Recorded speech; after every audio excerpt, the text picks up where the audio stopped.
Since the creation of the National Park Service over a century ago, our national parks have been called many things: the crown jewels of America, our nation at its best, and America's best idea.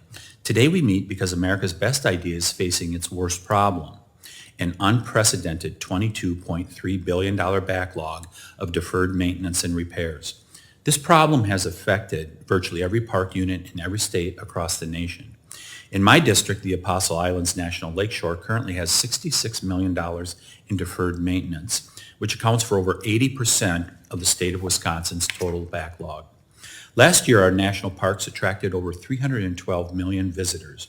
While those visitors took in the sweeping vistas of Yosemite or the awe-inspiring majesty of the Grand Canyon, they also likely experienced closed trailheads and campgrounds, dilapidated visitor centers, and run-down bathroom facilities. This deferred maintenance doesn't just affect visitor experiences, they can also lead to serious public safety issues. That's why in 2020, President Trump signed into law the Great American Outdoors Act, also known as GAOA, to provide a once-in-a-generation investment into our national parks and public lands to address deferred maintenance. At the time, the National Park Service boasted a backlog of $12.7 billion. Today, despite billions of dollars of taxpayer resources being spent, that backlog has grown by nearly $10 billion. Instead of seeing leaking roofs, patched and renovated restrooms, this committee and the American public have been left with questions about how this money is being spent and where it is going. Some of the answers we have found have troubled us, including dubious multi-million-dollar investments in urban, liberal cities. While some larger projects at major national parks are important to address, smaller parks have struggled to compete for funding.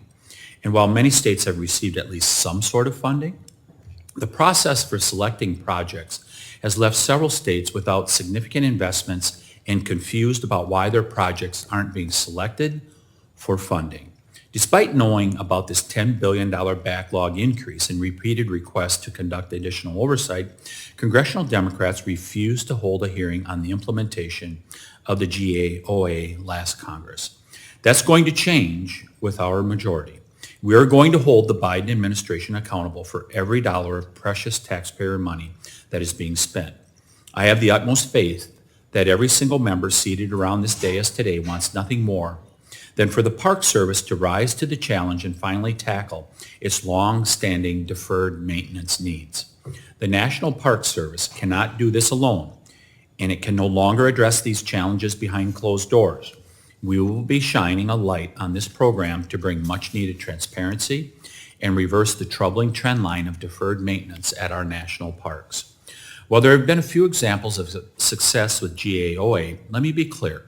The exponentially increasing backlog at our National Park Service is unacceptable.